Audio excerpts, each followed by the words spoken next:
They say Red Bull gives you wings, but the truth is, Red Bull didn't just give wings to people, it gave wings to an entire industry. Red Bull is not just an energy drink, it is a global illusion, a marketing masterpiece disguised as a beverage. Because what if I told you Red Bull is not a beverage company? Red Bull is a media company that happens to sell cans. Before it conquered stadiums, Formula One tracks, and even outer space, Red Bull was nothing more than a strange, bitter-tasting drink from Thailand called Kreting Dang, sold to truck drivers and laborers to stay awake during long shifts. Nobody outside Asia knew it existed, until one man, an Austrian toothpaste salesman named Dieter Mateschitz, drank it during a business trip and felt something powerful. But instead of asking, "How do I sell this drink?" he asked a much bigger question. What if Red Bull wasn't just a drink? What if Red Bull became a symbol of limitless energy? And that question changed everything. The strategy that fooled the world. Instead of wasting money on traditional advertising, Red Bull invented its own world. It sponsored college parties. It gave free crates to students during exams. It hired Red Bull girls to drive around in branded cars and hand out samples to sleepy office workers. But that was just the beginning. Red Bull realized something genius. If you own adrenaline, you own the market. Close quote. So it went after every sport that was extreme, dangerous, or insane. Cliff diving, snowboarding, air racing, skateboarding, dirt bikes.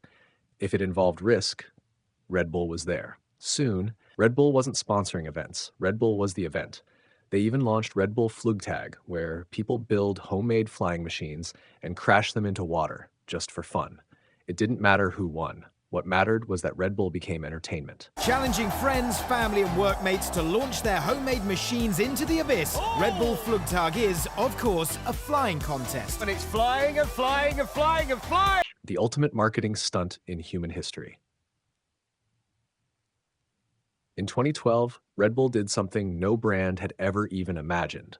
They took Felix Baumgartner, dressed him in a Red Bull suit, and sent him 128,000 feet into the sky to jump from space. No drink commercial, no product placement, just one man free falling to Earth at 1,357 kilometers per hour. With one message burned into the brain of every human watching, Red Bull equals impossible. That single stunt was watched by over 8 million people live more than the Super Bowl that year. No commercial could ever buy that kind of attention. Today, Red Bull sells over 11 billion cans a year. It owns sports teams, record labels, TV networks, and its own media empire. And most people don't even realize they're not drinking an energy drink. They're drinking a lifestyle. Red Bull didn't just sell energy. It sold ambition, fearlessness, flight, and the world bought it, one can at a time. Subscribe for more stories like this, because legends aren't always born. Sometimes they're branded. Stay tuned for our next video, The Man Who Discovered the Light Bulb. But here's a secret. Most people think they know his name, but the real story behind the invention of the light bulb is darker, more controversial, and far more complicated than history books will tell you. A genius, a thief, or something in between? You decide in the next episode.